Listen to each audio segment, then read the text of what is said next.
I'm so pleased to be able to introduce everyone to Stacy Garrop, who is the wonderful Chicago-based composer of the piece that will close the first part of our program, My Dearest Ruth.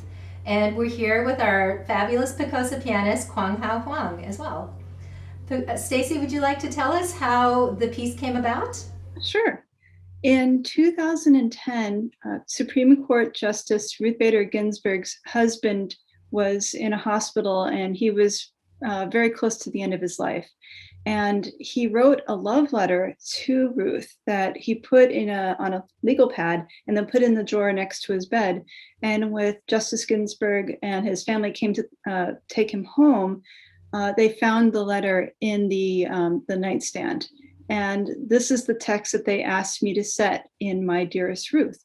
The only thing is that I never had a chance to meet Martin Ginsburg. He had passed away a couple years before, by the time they commissioned me to do this piece. So in order to give me a sense of his personality, they gave me this cookbook. And this is a cookbook that was put together by the Supreme Court justices' spouses. You see, the spouses would get together, and they still do on a regular basis, although maybe not during the pandemic, but about every, I don't know if it's a couple times a year, and they cook meals for each other. So this is something where, because Martin was such a good cook, and to the point that Justice Ginsburg was kicked out of the kitchen years before because her children like to eat meals, and he was not doing that well, or she was not doing that well.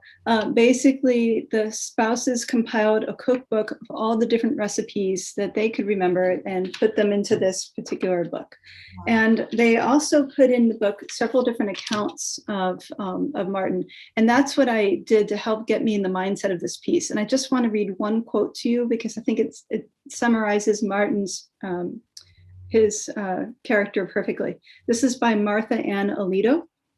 Marty's gleeful smile, his mischievous wit, perfect manners, and his adoring gaze of Justice Ruth enlivened every event we as spouses shared. His benchmark warmth, culinary excellence, and considerate birthday cakes remain goals to be attained by this most junior spouse. He lives on as an inspiration to me. So when I finished reading this whole cookbook, literally from end to end, I had a real good sense of who Martin was, and then I sat down and wrote the piece. Wow. That's wonderful. I wonder if you could talk a little bit about the piece itself. Sure. Actually, I would love to ask Kuang-Hao because he's had a lot more, he's been with us from near the beginning of this piece, from the piano version through the chamber version, and then this beautiful video tribute that he and Patrice Michaels recorded for Carnegie Hall earlier in the pandemic. Kuang-Hao, what has your experience been in performing this piece, and how do you bring out the emotions of Martin throughout the music in all these iterations? Oh boy. Well, first of all, I have to say that this song has, I never tire of it. I've been playing it for so many years, and it just keeps getting better and better. And it's funny that maybe the things that seem a little odd about it have just sort of kind of faded away. Not to say odd, but maybe special. Like, that it involves a Supreme Court justice. The fact that it's usually sung, or at least in my experience, it's been sung by a woman, even though the voice is of a man.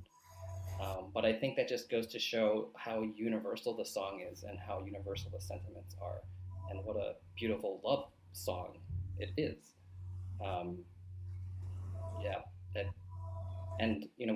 We were sort of briefly talking about this earlier, about how, for me, the song perfectly tracks one's sort of emotional journey through this letter.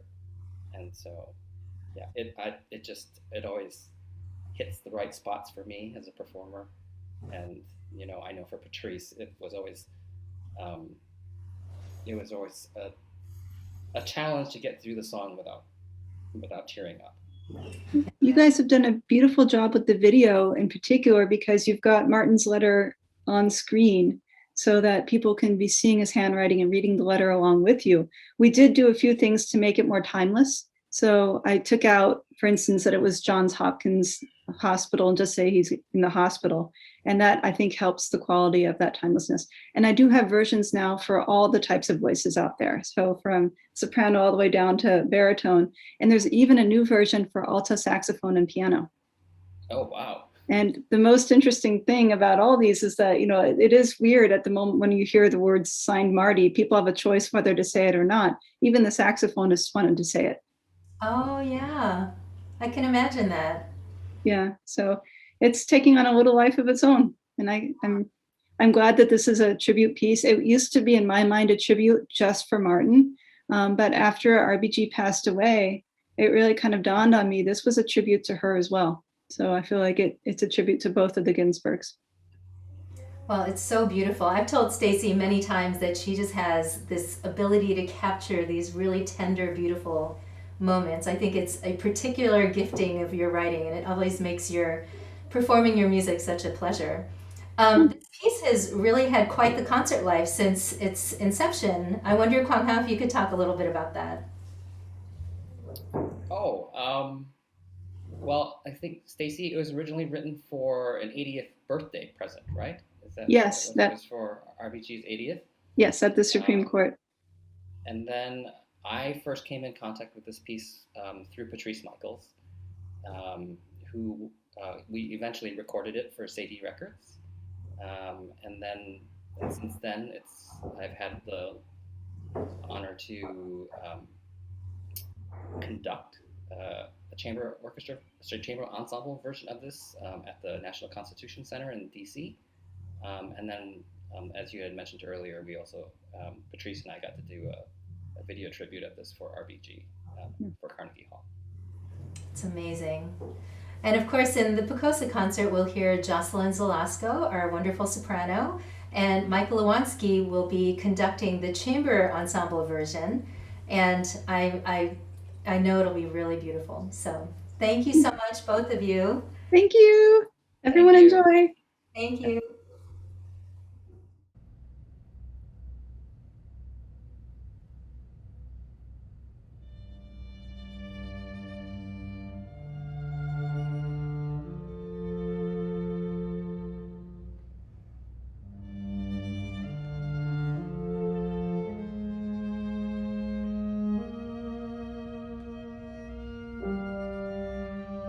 My dearest Ruth.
Marty.